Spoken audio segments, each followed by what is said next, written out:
Now, listen to me.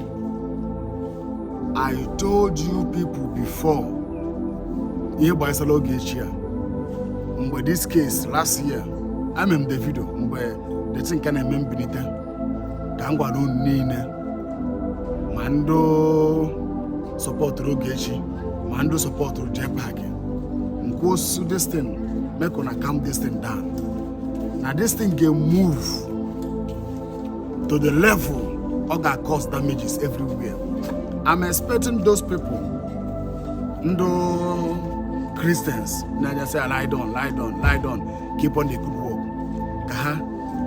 Can't get you down. But some of them, I'm seeing them on social media, they are even backing up, say lie down. And listen, let me tell you people something. I'm for this woman na Abuja. I don't forget the name of this woman, Kadocha. So will I do Ogechi right now? I'm not where you are the canon Ogechi na Nogo. On will I be once a major Ogechi will be a major. When I'm called Ogechi, we could do too much. Now, in Jepak will be a major Ogechi will be a major. When I'm called Ogechi was equal and get too much. Because Ogechi na-ekwe now, on ekwu too much. Now going to see, come on this thing. Even Ogechi, I warned her on my video. I told her to calm everything down. Just stop all those things on you. Don't forget all those things. Right now, on our inside. I'm a member of Kita now. I'm going to great all normal or end that case. Right now, one Bundi lawyer.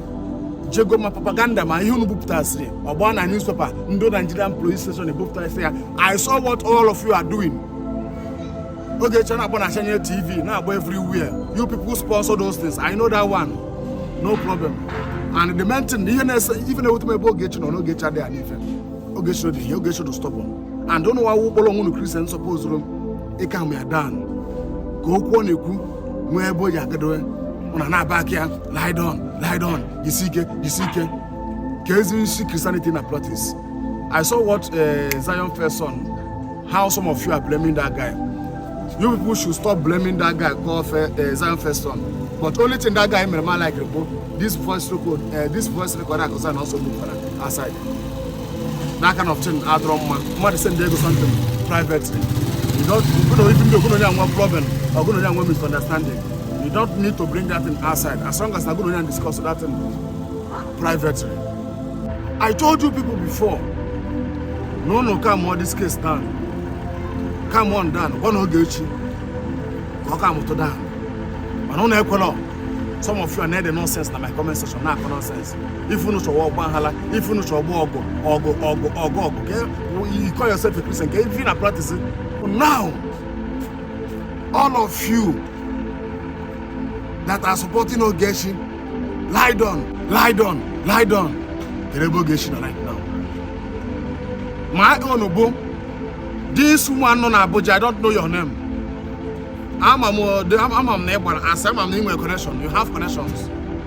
Yes, I'm an Ogechi or an Ogechi with connections, and I'm an Ogechi with Ogechi, both in finance. When I'm a man, I go Ogechi, no, I go to news for many years ago.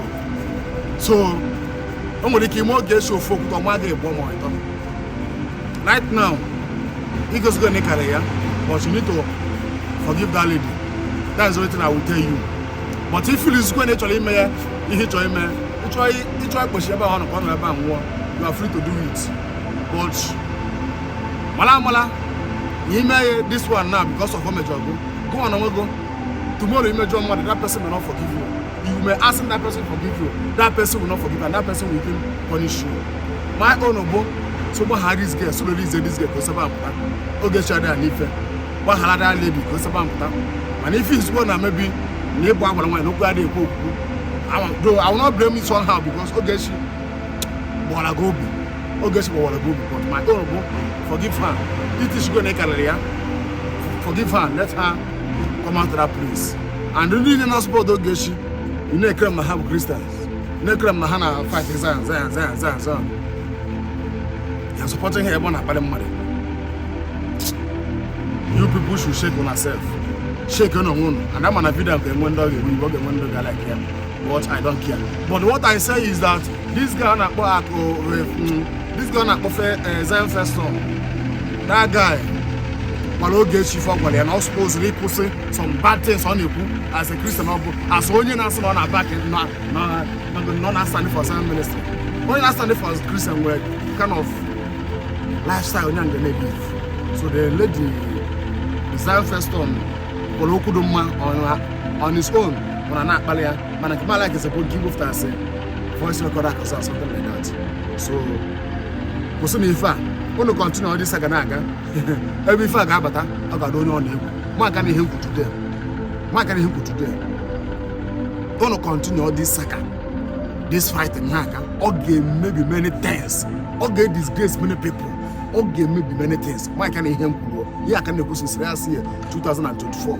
Yeah, can now bonus and then this my own level. You have continue on Naga, or gonna damages many things. Damages many things. One of us will continue on. Or go back on.